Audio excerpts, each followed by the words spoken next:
iman indah.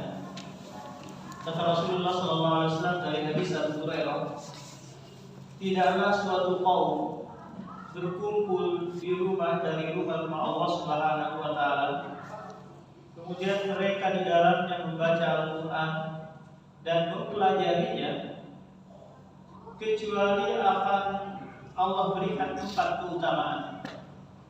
Yang pertama adalah nazalat alaihimus sakinah, akan turun ketenangan bagi mereka. Ketenangan itu Pak diperoleh di majlis ilmu yang disebutkan di dalamnya Al-Quran dan hadis.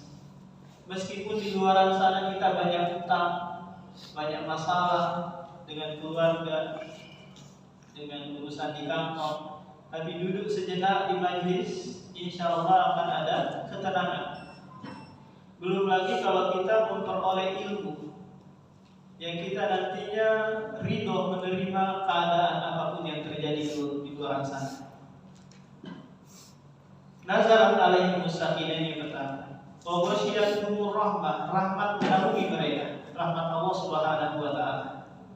Wa khaffathumul malaikah, dan malaikat mengepakkan sayapnya, ridho lima yasna'u, karena ridho terhadap apa yang dilakukan oleh para penuntut ilmu. Dan keutamaan yang terakhir adalah wa dzakarakumullahu fi man indah. Allah akan menyebut para penuntut ilmu yang duduk di majelis di hadapan para malaikat. Siapa kita? Sampai-sampai Allah menyebut orang-orang yang duduk penuntut ilmu di hadapan para malaikat, sementara malaikat tersebut adalah makhluk Allah yang tidak pernah sedikit pun berbuat maksiat. La ya'sunallaha ma amarahu wa yaf'aluna ma yu'marun. Ini malaikat diciptakan dari cahaya, tidak pernah sedikit bermaksiat, senantiasa taat kepada Allah. Nah, karena penuntut ilmu begitu mulia di hadapan Allah Subhanahu wa Ta'ala, sampai Allah menyebut mereka. Meskipun mungkin nama kita tidak disebut oleh Pak Jokowi di gedung istana, di gedung perkantoran, di gedung bupati dan yang lainnya tidak disebut, tapi karena keutamaan ilmu, para malaikat ridho, ikan-ikan di lautan turut mendoakan, semut-semut yang ada di ladang lubang ikut mendoakan. Kenapa kira-kira Pak? Karena baiknya para penuntut ilmu akan berdampak pada kebaikan alam semesta ini. Dunia dan akhirat menjadi baik. Laut tidak ada kerusakan, daratan tidak juga ikut rusak. Coba kalau mereka yang merusak daratan dan lautan tersebut, mereka dibangun di atas kebodohan. Nah, insya Allah pada kesempatan yang berbahagia ini kita melanjutkan tafsir surah Al-Fatihah yang pada pertemuan sebelumnya belum sempat selesai. Kita tahu bersama surah Al-Fatihah ini adalah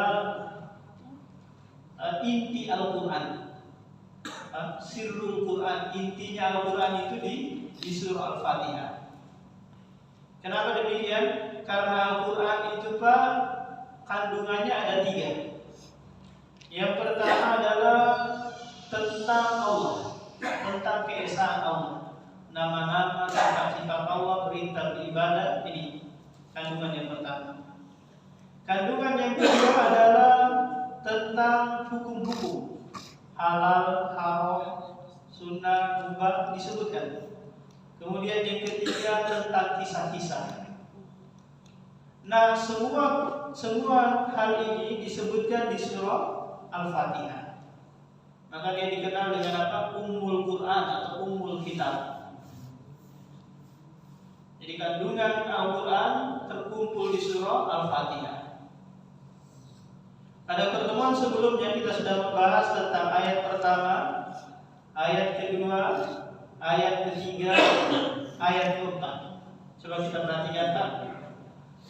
Ayat pertama, ayat kedua, ayat ketiga, ayat keempat. Keempat-empatnya itu untuk Allah Subhanahu wa Ta'ala. Bismillahirrahmanirrahim. Alhamdulillahirabbil alamin. Ar-Rahmanirrahim. Maliki yaumiddin. Apa ini? Kandungannya adalah pujian kepada Allah Subhanahu wa taala. Kemudian setelah itu, iyyaka na'budu wa iyyaka nasta'in. Nah, ayat yang kelima ini ada dua kandungannya. Kandungan pertama untuk Allah dan untuk hamba. Apa itu? Na'budu iyyaka wa nasta'in iyyaka. Kami hanya beribadah kepadamu dan kami hanya meminta tolong kepadamu. Allah Subhanahu wa taala mengajarkan kita suatu kalimat yang ini kita ulang-ulang setiap hari, setiap malam. Apa sih kalimat ini? Kalimat ini sebenarnya apa? Ikrar. Ikrar untuk diri kita masing-masing bahwa kami mengikrarkan diri hanya beribadah kepada Allah. Ini adalah inti tauhid. Apa? Inti ibadah dan inti tauhid, yaitu mengesahkan ibadah hanya untuk Allah Subhanahu wa taala dan sekaligus dakwah seluruh para nabi dan para rasul. Kata Allah Subhanahu wa taala dalam surah An-Nahl ayat 36, "Wa laqad ba'atsna fi kulli ummatin rasula an ibudullaha wa yajtanibut taghut." Sungguh kami telah mengutus pada setiap rasul, untuk setiap umat dakwanya hanya satu, ani'budullah, agar memerintahkan umatnya beribadah kepada Allah dan menjauhi kesyirikan. Na'budu iyyaka, kami hanya beribadah kepadamu ya Allah. Timbul pertanyaan sekarang, apa itu ibadah yang kita hanya peruntukkan untuk Allah? Maka jawabannya ibadah adalah ghayatul hubbi wa ghayatul dhulli. Ibadah itu adalah puncak kecintaan dan puncak ketundukan. Bapak kalau melakukan sesuatu tanpa dasar cinta, gak mungkin bisa terrealisasi, gak mungkin bisa terlaksana pekerjaan tersebut. Kita mungkin yang masih tugas di kantoran, bekerja mungkin di pelabuhan, keluar pagi pulang sore, setiap hari kita lakukan itu. Kalau kita kerjakan karena terpaksa, kira-kira nyaman nggak? Kira-kira nggak nyaman kan ya? Pasti kita dasari dengan dasar apa? Cinta terhadap pekerjaan tersebut. Nah, karena ketulus cinta kepada pekerjaan, akhirnya apa? Kita rela-rela bangun pagi-pagi, pulang sore-sore, tinggalkan keluarga untuk pekerjaan tersebut. Nah, ibadah haruslah didasari cinta kepada Allah Subhanahu wa taala, plus dibarengi dengan ketundukan. Dibarengi dengan apa? Dengan ketundukan. Iyyaka na'budu, hanya kepadamu kami beribadah. Ini Pak, menepis kesyirikan. Kalau kita sudah ikrar seperti ini, berarti kita tidak boleh berbuat kesyirikan, yaitu menyerahkan ibadah untuk selain Allah. Tak kala kita sholat, sholatnya lillah. Tak kala kita puasa, puasanya karena Allah. Tak kala kita bersedekah, sedekahnya karena Allah. Semuanya lillah, karena kita sudah apa? Ikrar. Tak kala ada kotak infak lewat Pak, terus kita cabut dompet, ambil yang merah gitu, uang 100, kemudian kita angkat tinggi-tinggi gini Pak, kita masukin pelan-pelan. Kira-kira orang ini ikhlas, riya, sum'ah atau apa dia yang dia lakukan? Nah, kira-kira apa Pak?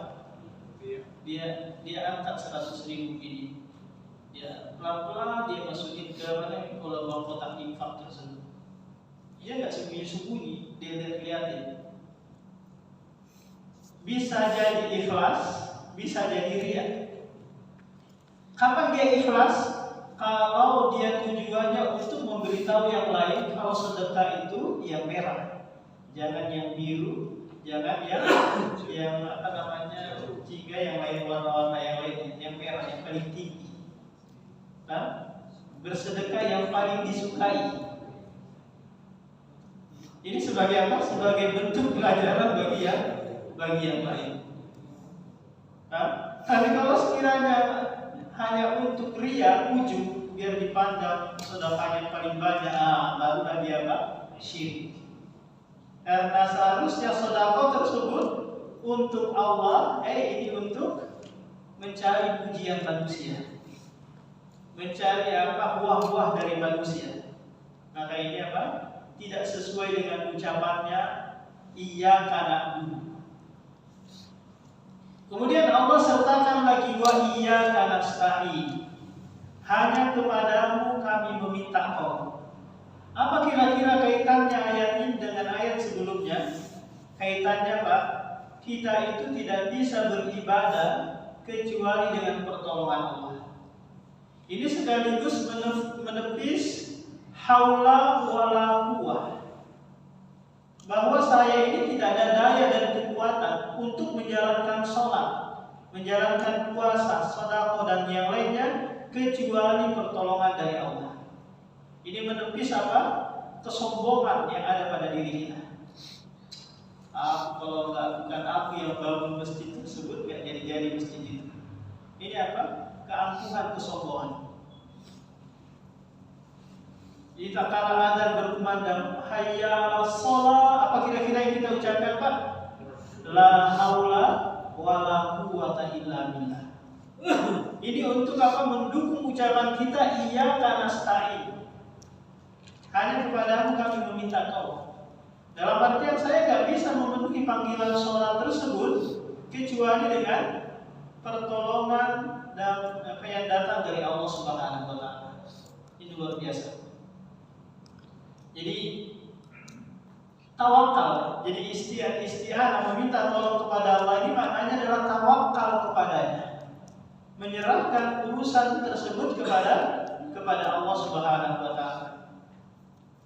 Atau di dalam ayat yang lain fa'budhu wa tawakkal alaihi, beribadahlah kepadanya dan bertawakal kepadanya. Meminta tolong, serahkanlah urusanmu kepada Allah Subhanahu wa Ta'ala. Jadi iyyaka na'budu wa iyyaka nasta'in ini inti kandungan Al-Fatihah. Inti kandungan Al-Fatihah. Kita sebutkan sebelumnya bahwa Al-Quran inti kandungannya di surah Al-Fatihah. Nah, di iyyaka na'budu wa iyyaka nasta'in ini adalah inti kandungan Al-Fatihah. Yaitu kita diperintah untuk beribadah dan diperintah juga untuk meminta tolong.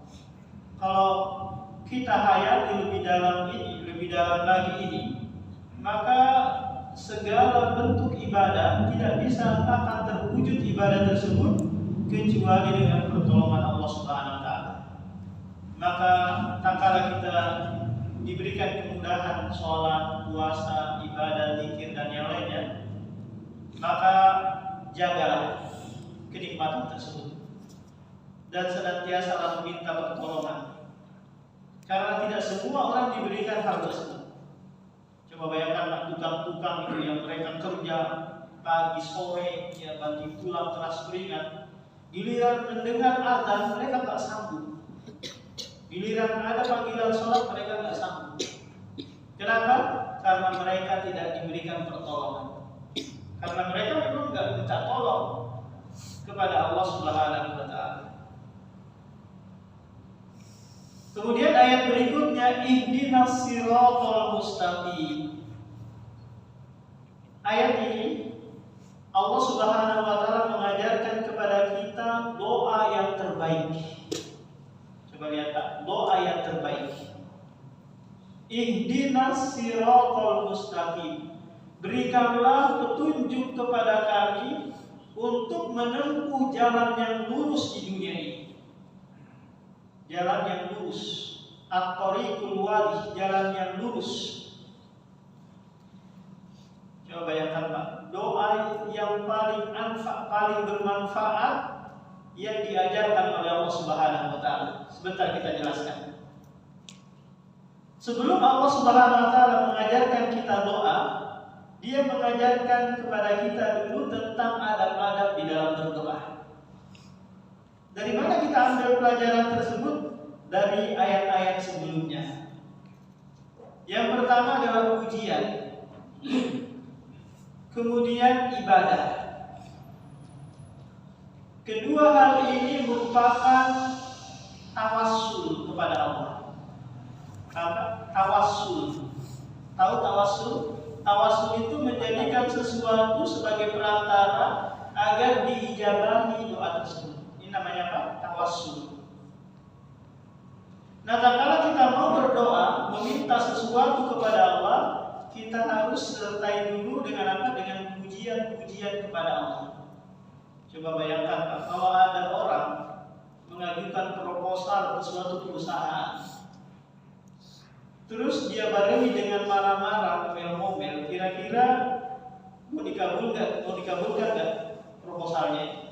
Dia datang ke Pak Rahmat Masud. Ini Pak Rahmat Masud, saya mau mengajukan pembangunan masjid. Tapi Bapak ini luar biasa kezalimannya. Selama memimpin Balikpapan berapa tahun, Bapak ini membuat jalan-jalan rusak. Disebutkan kezaliman Pak Rahmat Masud. Bapak ini tidak menyantuni ini. Dia sebutkan banyak kezalimannya. Kira-kira proposalnya ini dikabulkan nggak? Mau nggak Pak Rahmat Masud mengabulkan proposalnya? Oh, pasti nggak mau kan? Ini orang ini datang mengajukan minta dana malah ngomelin saya. Seharusnya apa yang Anda lakukan? Puji saya.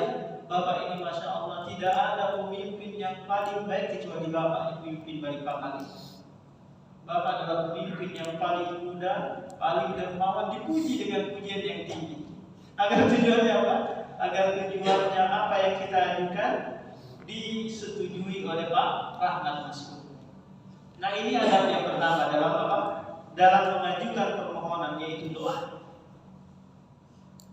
Yang kedua, mentaati perintahnya dan menjauhi larangannya, yaitu ibadah kepadanya. Nah, kalau Anda tidak pernah mentaati perintahnya, ngeyel terus sama orang tersebut, mungkin nggak kira-kira Anda dikabulkan permohonannya? Enggak kan? Enggak, pasti enggak. Tapi karena Anda sudah selama ini taat, tidak pernah sedikit pun bermaksiat, maka Anda akan mudah dikabulkan permohonannya. Karena doa itu, Pak, adalah permohonan bawahan untuk keatasan. Itu namanya apa? Doa. Kalau permohonan atasan ke bawahan, ini namanya perintah. Nah, coba kita bedakan ini antara doa dan perintah. Kalau perintah wajib dilaksanakan kan? Kalau doa hanya mengajukan, boleh diterima, boleh tidak. Sehingga kalau kita mengajukan permohonan kepada Allah, jangan coba-coba memaksa untuk apa? Untuk memaksa segera dikabulkan. Allah ini sudah berkali-kali saya mohon, gak pernah diajukan. Ingat, Anda itu hanya berdoa, bukan memerintahkan. Bukan memerintahkan. Kalau Allah ijabahi, alhamdulillah. Tapi ingat, setiap doa yang kita panjatkan, maka kita akan memperoleh 3 hal. Yang pertama adalah Allah segerakan. Yang kedua, Allah simpan di akhirat. Kalau nggak disegerakan di dunia, simpan di akhirat. Kemudian yang ketiga, Allah palingkan keburukan. Contoh gini, Pak. Kita minta kepada Allah, ya Allah, berikan saya 60 juta rupiah. Ini permohonannya kan? Allah dengar nggak? Dengar permohonannya itu. Kemudian dia tunggu-tunggu, kok belum datang ya 60 juta tersebut. Akhirnya dia keluar naik motor. Kemudian ada truk melaju dari arah sana, dia nggak lihat. Tapi truk itu banting setir. Akhirnya apa? Dia nggak tertabrak. Kalau tadi dia nggak memohon 60 juta, pasti dia akan ditabrak. Kok bisa? Iya, karena dia memohon 60 juta, akhirnya Allah palingkan musibahnya dengan sebab permohonannya tadi 60 juta. Dan seandainya kalau dia ditabrak luka, pasti biayanya sebesar 60 juta itu. Allah mengabulkan dari jalan yang lain, yang tidak Anda bisa sangka, tidak Anda pikirkan sampai segitunya. Atau Allah simpan. Dalam artian kalau hamba ini dikabulkan doanya, permintaannya 60 juta, akhirnya dia nggak lagi sholat berjamaah, sibuk mungkin sibuk ini, sibuk ini. Akhirnya apa? Uang itu menambah dia lebih jauh kepada Allah Subhanahu dari Allah Subhanahu wa taala. Akhirnya apa? Disimpan. Tidak disegerakan. Jadi jika ingin kita berdoa kepada Allah, maka awali dengan pujian. Kemudian barengi dengan ketaatan. Barulah diijabahi oleh Allah Subhanahu wa taala. Tapi selama tidak ada maksiat, tidak ada keharaman yang ada pada diri Anda. Jika Anda nanti ada makanan yang haram, pakaian yang haram, minuman yang haram, nggak mungkin diijabahi oleh Allah. Karena ini adalah mawani penghalang diijabahinya dakwah, diijabahinya doa. Kata Rasulullah SAW dalam hadis Abu Hurairah, bahwa ada seseorang itu yang sedang as'a akbar, rambutnya acak-acakan, sedang melakukan perjalanan. Di tengah jalan dia memohon kepada Allah, ya Rabb, ya Rabb. Sudahlah dia mengangkat tangan, sudahlah dia dalam keadaan safar, memanggil nama Allah lagi.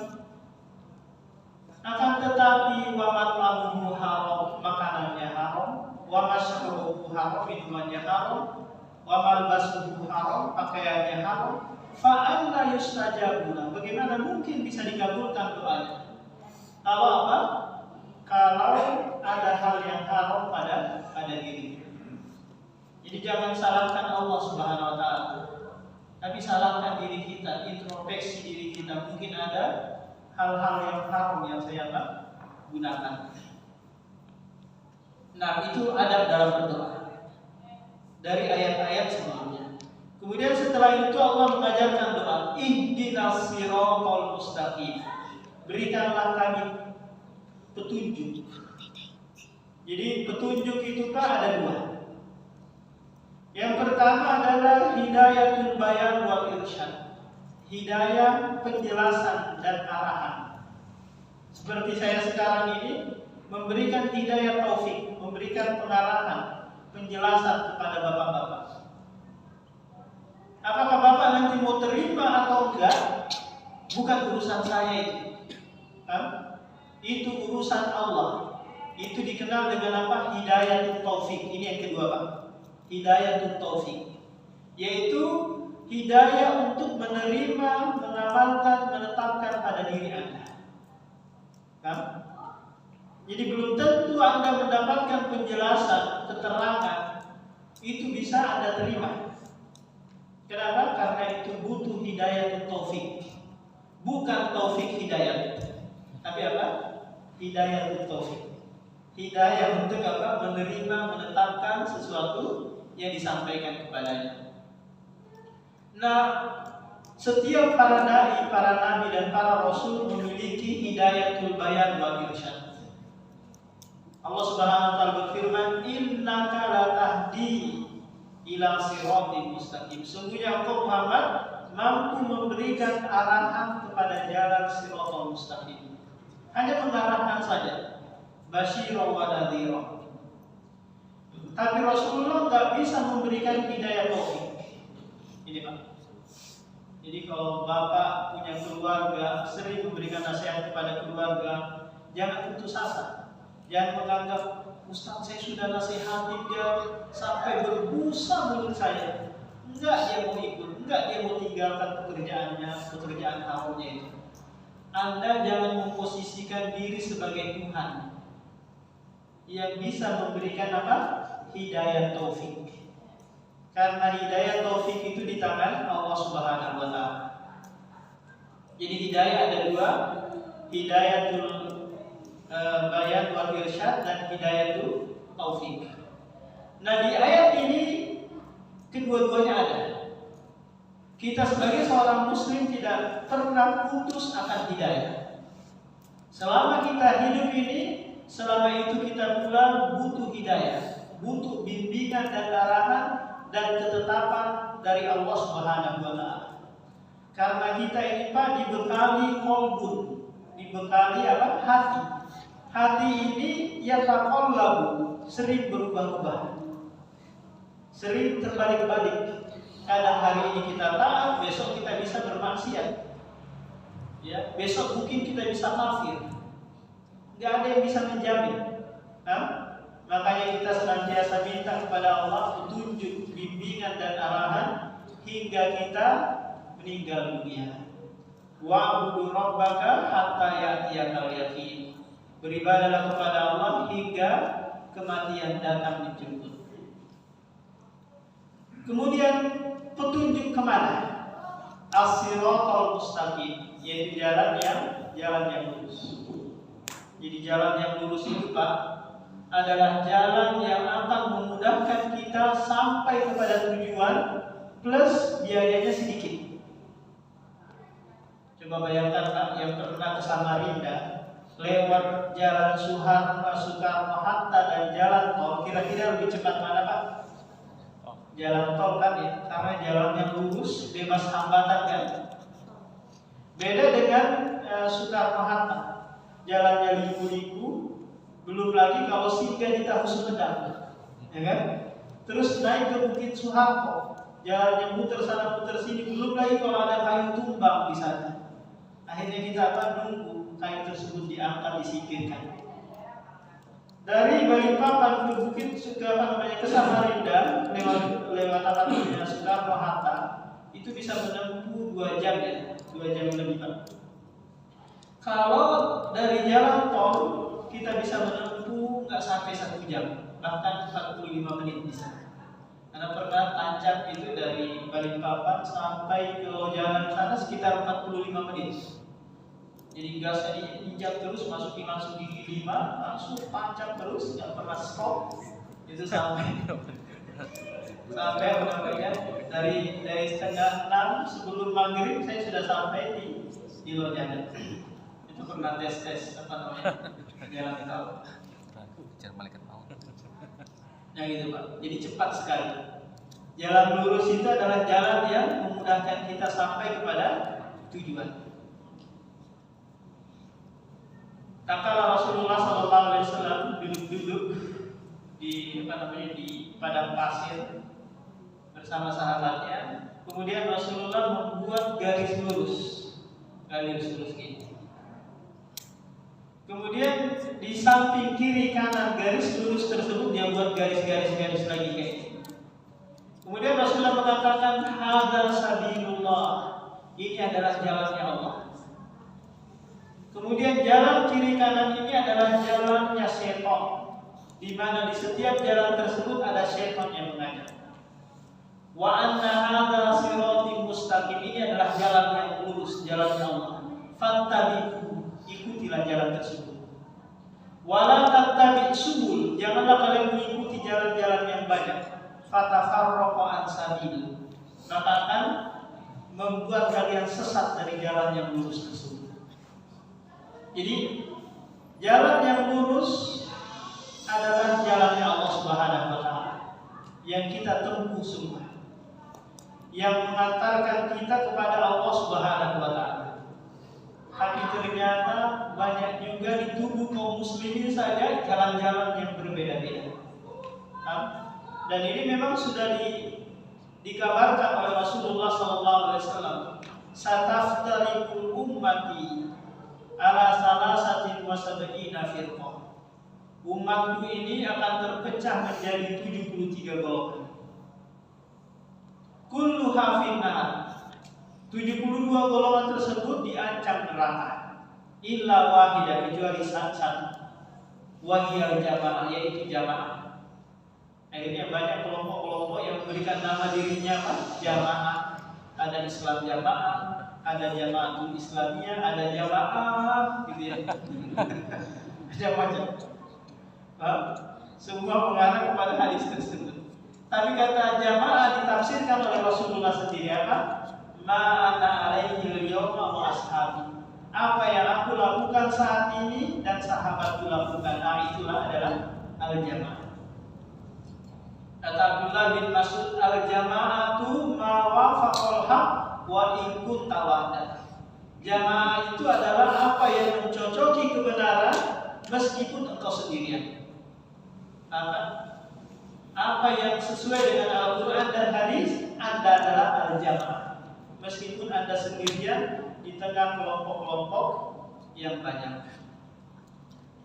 Kemudian as-siratal mustaqim ditafsirkan lagi oleh Allah, siratal ladzina an'amta alaihim, yaitu jalannya orang-orang yang telah Engkau berikan kenikmatan.